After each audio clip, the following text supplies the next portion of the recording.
한국의 한때 인기리에 방영되었던 이순신 장군이 방영될 때에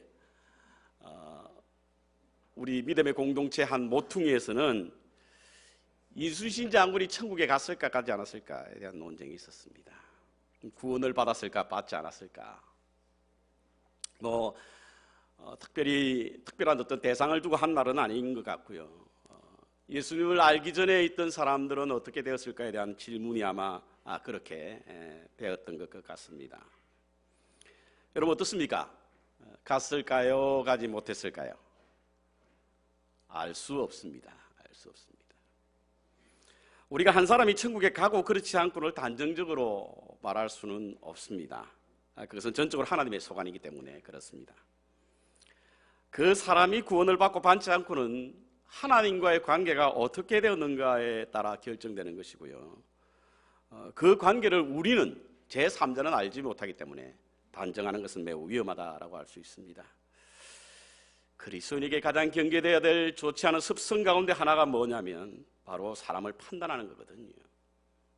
그래서 판단하는 것만큼 자기의 믿음의 잣대를 가지고 누구를 판단한다고 하는 것은 우리가 반드시 버려야 할 아주 나쁜 그런 고질병입니다. 대신 우리가 가져야 할 태도는 이겁니다. 내가 구원을 받을 수 있을까 없을까, 그거 하나만 됩니다. 지금 당장 죽는다고 할지라도 구원을 얻을 수 있을까 없을까를 지속적으로 질문하고, 그리고 늘 하나님의 사랑 안에 머물면서 주님과의 관계를 가지는 것이 더 중요합니다. 어떤 부흥사가 집회를 하면서 이와 같은 질문을 했습니다. 여러분 천국에 가고 싶은 손 들어보세요. 그랬더니 다 손 들었다고 하죠. 왜? 손 안 들면 못 갈 것 같으니까. 믿음이 있든 없든 손을 듭니다. 다 손을 들었답니다. 그런데 지금 가고 싶은 분 손 들어보세요. 이랬더니 아무도 안 들었답니다. 천국은 가고 싶은데 지금 가기에는 좀 억울해 보이나 보죠. 마태복음 13장에는요 모두 7가지의 천국에 관한 비유입니다. 씨 뿌리는 비유, 겨자씨 비유, 누룩 비유, 가라지 비유, 보화 비유, 진주 비유, 그물 비유. 비유라고 하는 것은 어떤 진리를 알기 쉽게 전하기 위해서 그것과 비슷한 것을 비교하면서 가르치는 가르침인데요.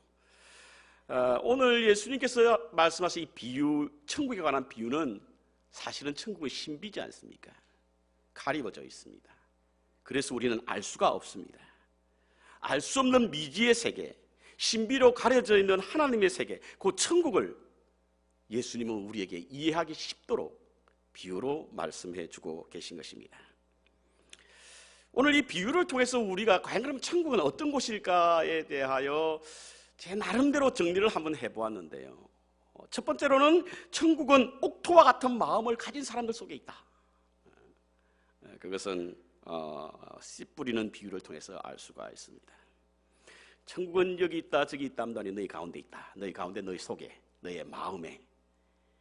그 마음은 어떤 마음이냐?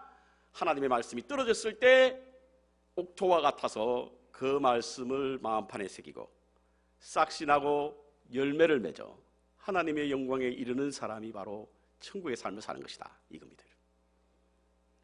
두 번째, 천국은 구별되어 있다 라고 하는 것을 우리가 여기에서 알 수 있는데요, 30절에 보면 씨 뿌리는 비유와 49절에 나오는 그물의 비유가 있습니다. 그물의 비유, 씨 뿌리는 비유와 그물의 비유가 있죠.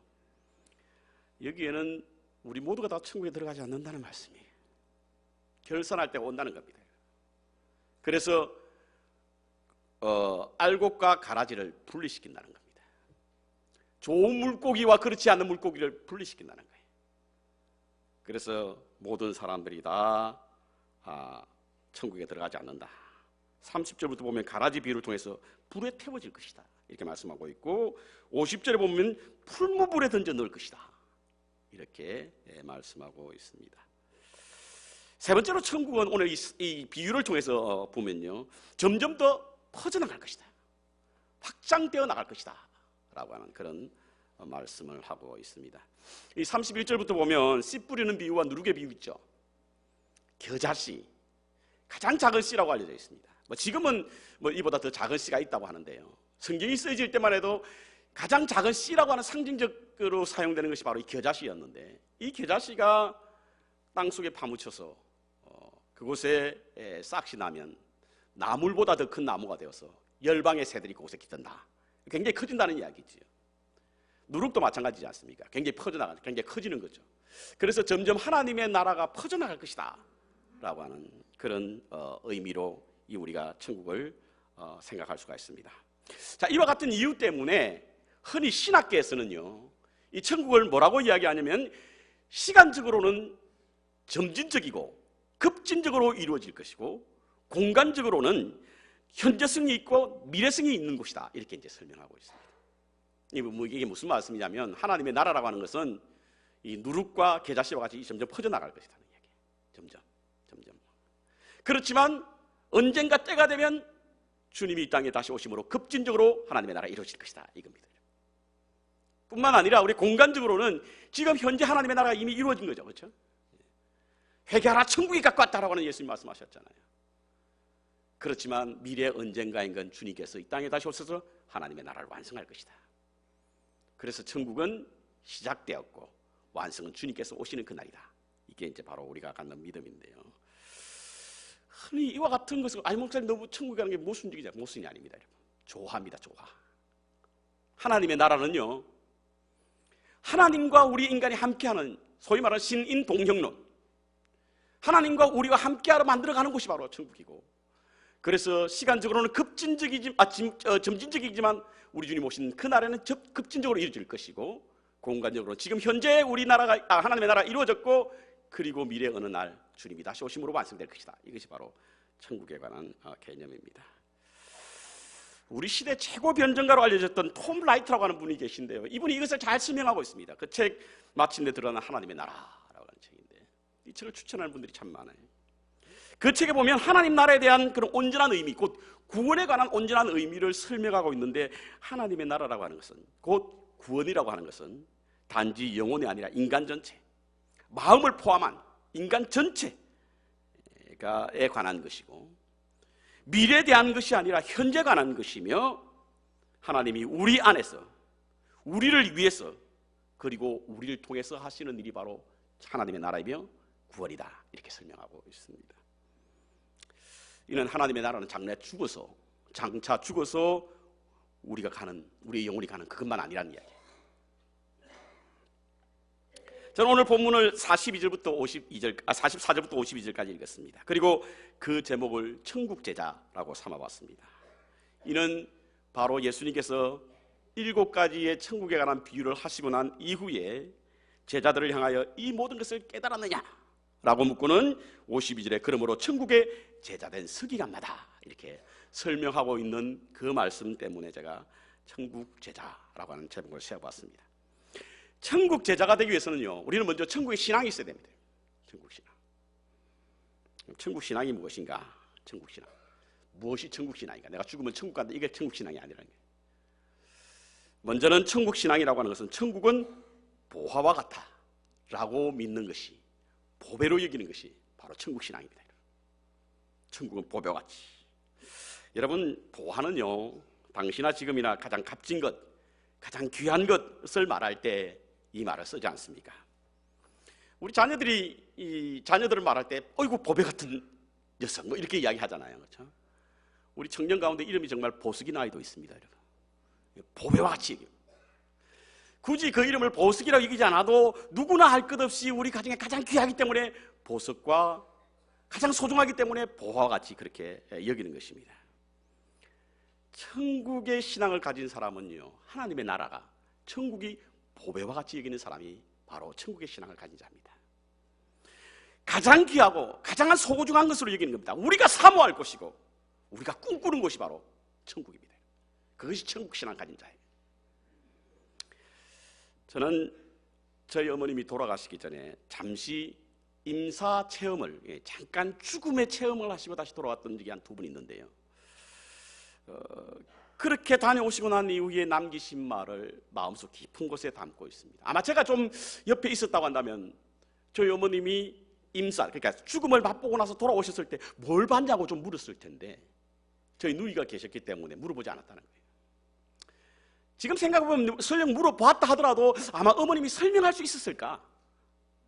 설명하지 못하니 참 좋더라. 이렇게 표현했다는 거예요. 참 좋더라. 참 좋더라. 여러분, 하나님의 나라 천국을 설명하기는 쉽지 않습니다. 여러분. 어디서 보면 알 수 있냐면 요한계시록을 보면 알 수 있어요. 요한이 계시록을 통해서 기록했는데 여러분, 요한계시록이 읽기 어렵지요. 이해가 잘 되지 않습니다. 왜 그러냐면 요한은 환상 중에 다시 오실 하나님의 나라에 대해서 환상을 봤는데요, 글로 본 것이 아니라 그림으로 봤거든요. 그림을 글로 써내는 게 쉽지 않지 않습니까? 저희 어머님도 아마 보았긴 했을 텐데 뭘 보았냐고 물어보면 글쎄 한마디로 요약해서 말하기 어려운 그 무엇인가 봤는데 너무 좋더라는 거예요. 그러면서 저희 누이에게 너도 예수 믿고 교회 나가 천국 가자, 이렇게 얘기해요. 좀 아쉬웠던 것은 저와 같은 곳을 살아계실 때 좀 일찍이 그러한 것을 맛보고 사모하면서 살았으면 얼마나 좋았을까라고 하는 그런 아쉬움이 들었습니다. 오늘 이 천국이 얼마나 귀하냐면, 얼마나 보배롭고 소중한 것이냐면, 본문에 보니까 자기의 모든 것을 팔아서 그것을 샀다, 이렇게 표현하고 있습니다. 자기의 모든 걸 가진 것보다 천국이 더 보배롭고 소중하다는 거예요. 비교할 수 없을 만큼 소중하고 귀한 것이 하나님의 나라는, 그게 천국 신앙을 가진 자예요. 성경 공부하다가 예수님의 사람이란 책을 공부하면서 그곳에 나온 질문을 제가 우리 공부하시는 분한테 했습니다. 여러분, 부자로 사시면서 지옥에 가실 분 손 한번 들어보세요. 그러니까 아무도 손을 안 드시더라고요.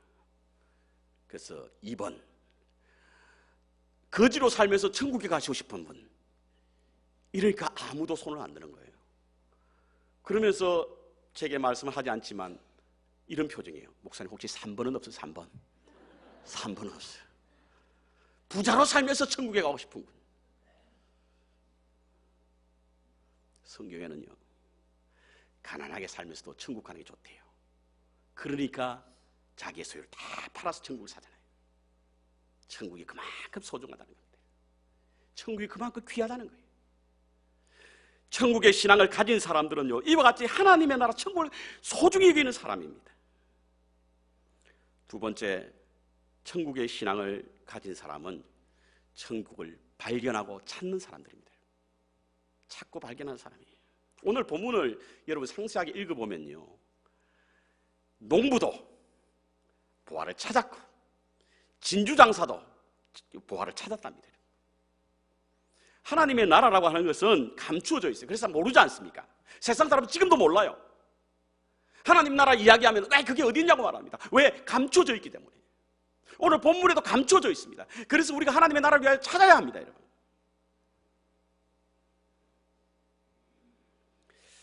오늘 본문 말씀이 찾는다라고 하는 이 의미를 우리가 좀 이해하기 위해서 그 당시에 이 귀한 폐물 같은 것을 어떻게 보관했는가를 좀 알 필요가 있는데요, 당시에는 소중한 것이 있으면 지금의 은행이라든지 금고 같은 게 없었습니다. 그래서 흔히 하는 방법이 뭐냐면 땅속에 파묻는 거예요. 땅속에 파묻는. 여러분, 달란트 비유에서 한 달란트 받은 사람이 어떻게 했다고요? 달란트를 받아서 땅에 파묻었다고 그러죠. 그것이 그들의 이제 보관 방법입니다. 아마 오늘 보배도 땅속에 파묻혀 있는가 보죠. 근데 그것을 찾은 거예요. 소중한 것이라 여겼던 사람이기 때문에 그것을 찾았습니다. 어떻게 하다가 찾게 되었는지 잘 모르겠어요. 아마 이 사람이 그것을 샀다라고 말하는 것으로 보아서 원래 땅 주인은 아니었던 것 같아요. 뭐 소작인 정도 되어서 땅을 파보니까 그것을 찾게 됐다는 이야기죠. 여러분, 우리가 천국을 찾아야 하는데요, 어떻게 찾을 수 있습니까? 주님을 통하지 않고는 찾을 수가 없습니다. 여러분. 예수님을 통하지 않고는 천국을 발견할 수가 없어요. 예수님은 이 땅에 오셔서 당신의 삶을 통해서, 당신의 사명의 구멍을 통해서 천국을 보게 하셨습니다. 나로 말미암지 않고는 아버지께로 갈 자가 아무도 없다. 나는 길이요 진리요 생명이다. 우리가 천국을 찾기 위해서는 주님을 알아야 되고, 주님을 통하였으만 우리가 하나님의 나라를 찾을 수가 있는 거예요. 발견할 수 있는 겁니다. 그래서 주 예수보다 더 귀한 것이 없다는 거예요. 보배와 같은 길을 찾을 수 있는 방법은 주님을 통하지 않고는 할 수 없기 때문에. 세상에는요 참 가짜가 많아요. 여기 저기 있다, 천국이 저기 있다라고 하는 가짜들이 참 많습니다. 다른 것은 하나도 없어요. 일찍이 준 적이 없다고 하시니 오로지 주님밖에 없잖아요. 천하의 구원을 얻을 만한 이름을 준 적이 없다고 하셨지 않습니까? 근데 가짜가 참 많습니다. 가짜의 얽매여서 일생을 소비하는 사람도 있죠. 가치혁명이라는 책이 있습니다. 아주 작은 책이죠. 그 책에 보면 이런 이야기가 나옵니다. 어떤 친구가 파티를 가기 위해서 폐물함을 열었더니 다 오래되고 볼품없는 폐물밖에 없더라 합니다. 그래서 친구 집에 가서 폐물을 빌렸습니다. 내가 파티에 가야 되니까 폐물 하나를 빌려달라고 했더니 그 친구가 아주 진주가 이만한 폐물 하나를 빌려준 거예요. 그래서 그걸 끼고 파티에 갔습니다. 그런데 파티에 젖어서 그만 이 폐물을 잊어버린 거예요. 친구한테 빌린 것인데 잊어버렸으니 얼마나 난처하겠어요. 어떻게 할까 고민하다가 이 사람이 생각해낸 것이 무엇이냐면, 그래, 내가 열심히 일을 해서 돈을 벌어서 폐물을 사주자. 똑같은 걸. 그렇게 해서 일을 했다는 거예요. 얼마나 비싼 거였는지 모르겠지만 많은 시간이 흘러야만 그것을 살 수 있는, 그래서 진주의 반지를 샀을 때쯤 돼서는 이분이 많이 늙었다는 거예요. 하지만 진주 반지를 살 수 있을 만큼 돈을 모으고 그것을 사고 난 후에 친구에 찾아갔습니다. 친구, 내가 그날 빌렸던 진주 반지를 지금 가져왔네. 좀 늦었지만 미안하네. 그래서 그 친구예요. 그러자 그 친구가 진주 반지를 보고 깜짝 놀라는 겁니다. 왜죠? 자기가 빌려준 것은 가짜였는데 진짜를 가져온 거예요. 그 이야기를 듣는 순간 너무 억울했습니다. 가짜를 위해서 살았구나. 가짜를 위해서 그의 일생을 허비했구나. 여러분, 오늘날에도 가짜 때문에 그 일생을 허비하는 사람들이 얼마나 많습니까? 진짜 행복은 예수 그리스도를 통하여 천국을 발견하는 것이고, 하나님의 나라를 소망하는 자가 바로 행복한 자라는 사실인 것입니다. 그를 위해서 진리를 찾고 진리를 발견하고 하나님의 나라에 대한 소망을 가지고 살아야 될 줄 믿습니다. 세 번째로, 천국 신앙은 기쁨이 넘치는 겁니다. 천국 신앙. 오늘 보니까 기쁨이 넘쳤다. 발견한 후에 숨겨두고 기뻐하여 돌아왔다. 천국의 신앙을 가진 사람들은 기쁨의 삶을 살아가는 것입니다. 우리가 흔히 보석이 있으면 자랑하죠. 자랑하지 않습니까? 뭐 이런 식으로 자랑하기도 하고, 뭐 저런 식으로 자랑하기도 하고. 자랑하는 이유가 그 상대방의 뒤로 자빠지게 하기 위해서 자랑하는 것이 아니라, 자랑하는 이유는요, 내 기쁨을 다시금 배로 만들기 위해서 자랑하는 거예요. 자랑하면 기쁘잖아요. 그렇죠? 못한 마음으로 자랑합니다. 왜? 기쁨을 배가시키기 위해서. 하나님의 사람, 천국의 백성들, 천국을 소망하는 사람도 마찬가지입니다. 천국을 보고 온 사람들은 너무 기뻐해요.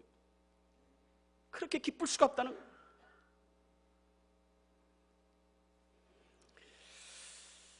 지난 금요일 우리 김영애 권사님이 간증을 했는데 얼마나 간증을 그냥 전하고 싶은 마음으로 간절하게 하든지 그 감정이 우리에게 입될 만큼 그렇게 열심히 하셨습니다. 편두통을 앓아서 아마 여러분들 뭐 들어오신 분들 계시겠지만, 편두통을 앓아서 한참 힘들어할 때 그의 친척 되시는 분, 뭐 씨누인지 뭐 옳긴지 모르겠습니다만, 어떤 분이 누인지 모르겠습니다만, 회개하라 라고 하는 말을 듣고 내가 회개할 게 뭐가 있어? 라고 생각하다가 기도원에 가서 그만 회개가 터졌다는 거예요.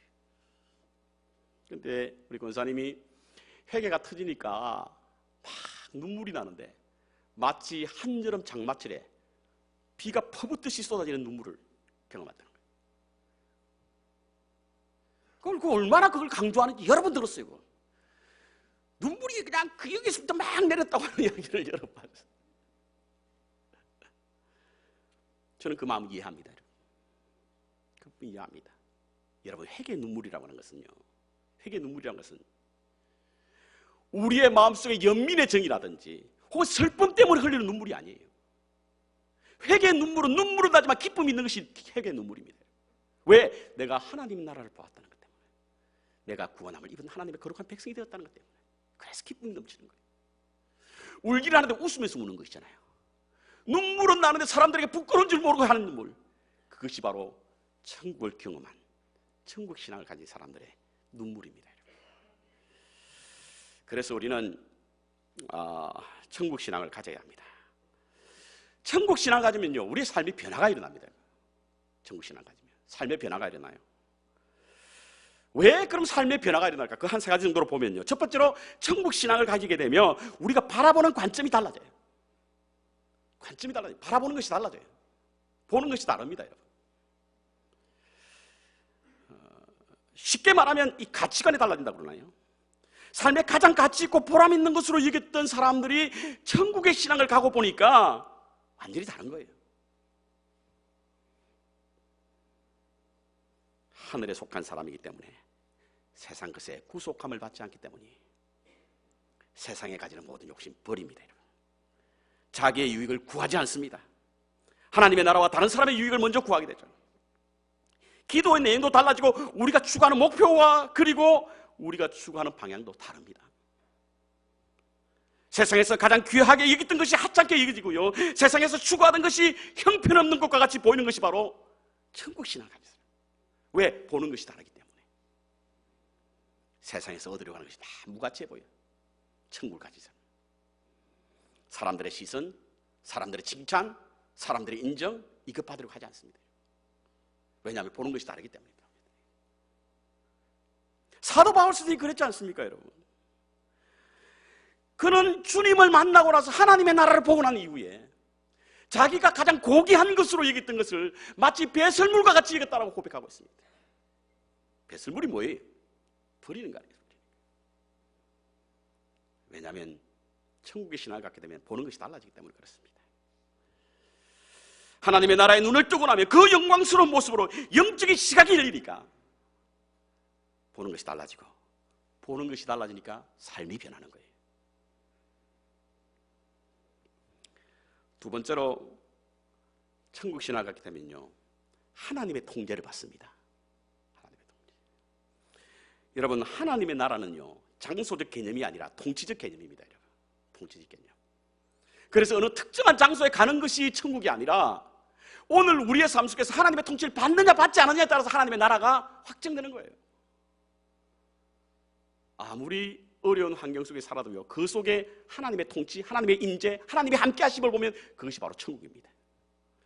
그래서 그런 노래 있잖아요. 높은 산이 거친 들이 초막이나 궁궐이나 내 주 예수 모신 곳이 그 어디나 하늘나라. 그렇습니다.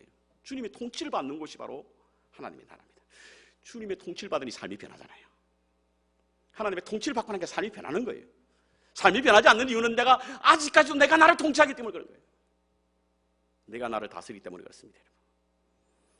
우리가 하나님의 나라의 기쁨을 맛보기 위해서는, 우리의 삶의 변화가 되기 위해서는 우리의 가정이 하나님의 지배를 받아야 되고요, 우리 교회가 하나님의 통치가 있어야 됩니다.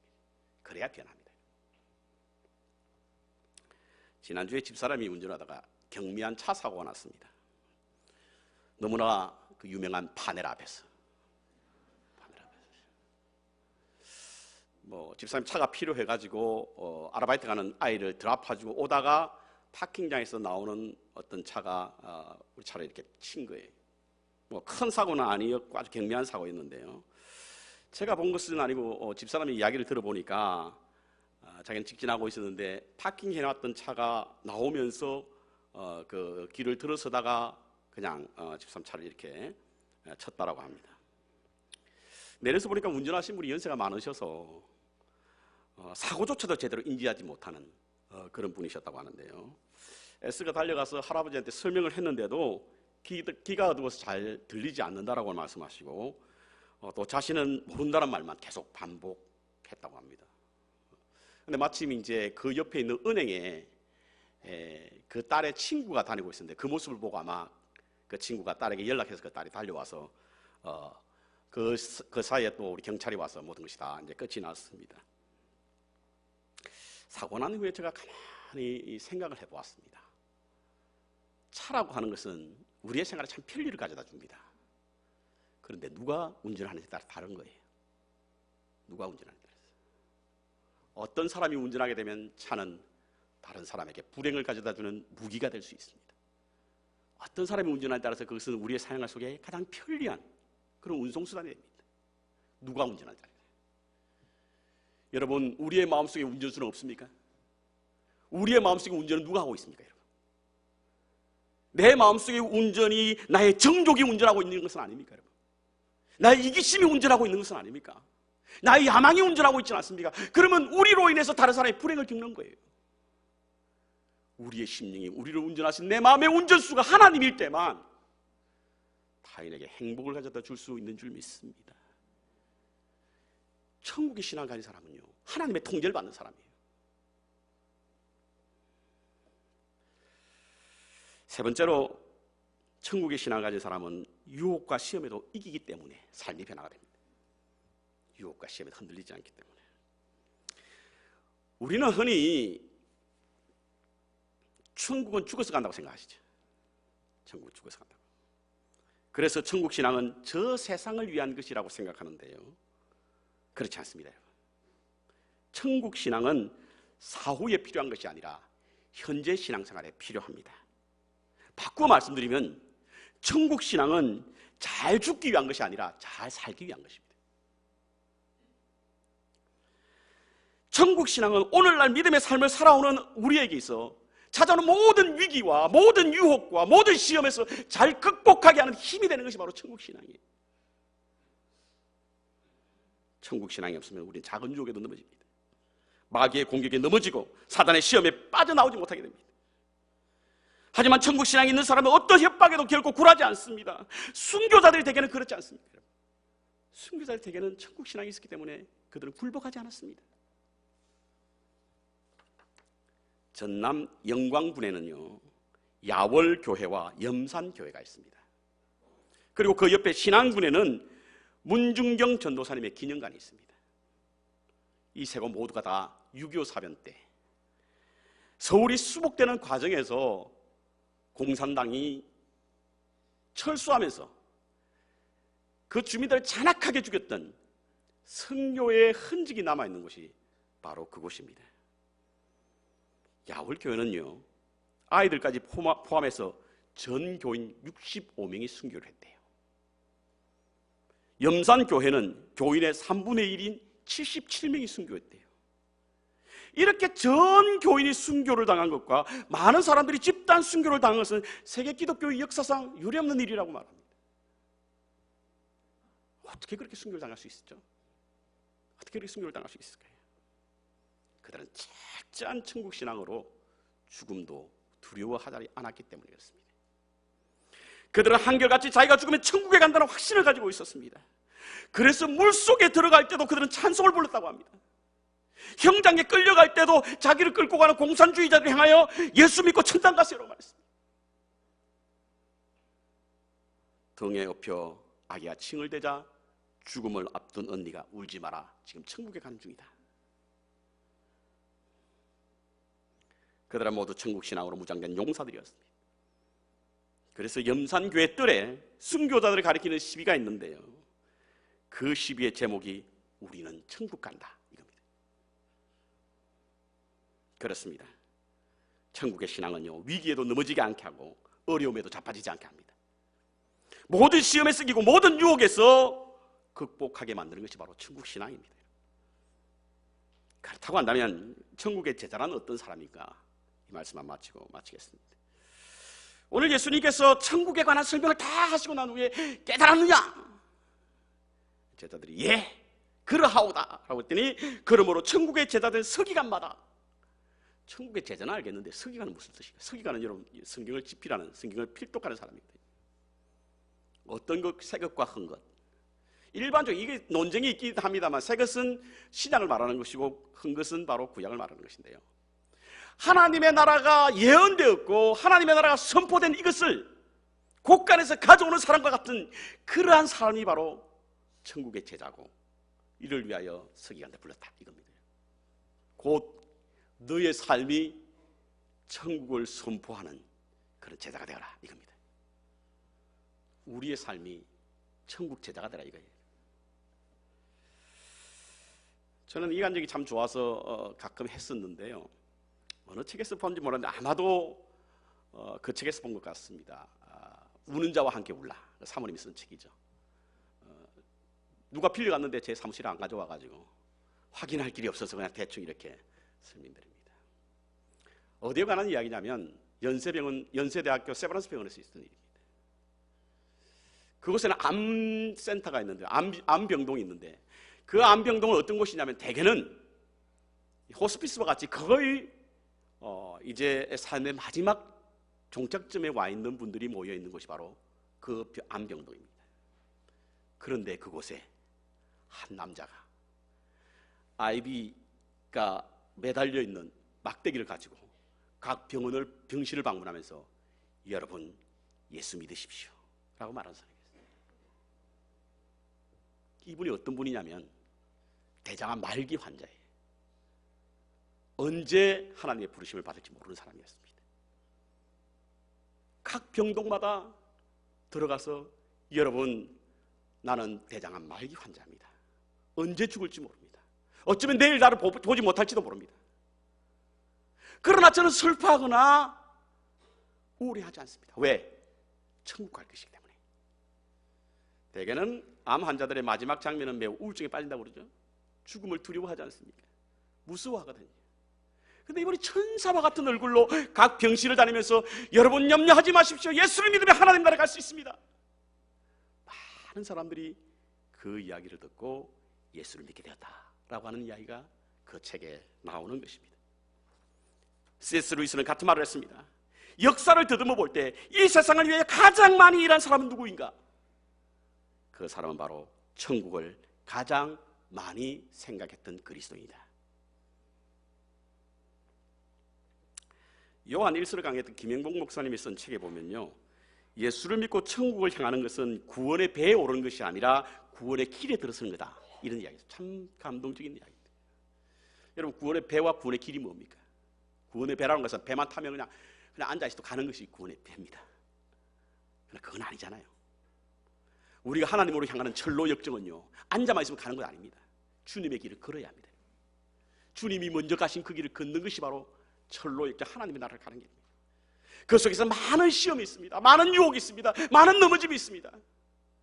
그럼에도 주님이 먼저 가신 그 길을 뚜벅뚜벅 걸어가게 될 때 우리는 하나님의 약속하신 그 땅을 가게 될 수 있는 줄 믿습니다.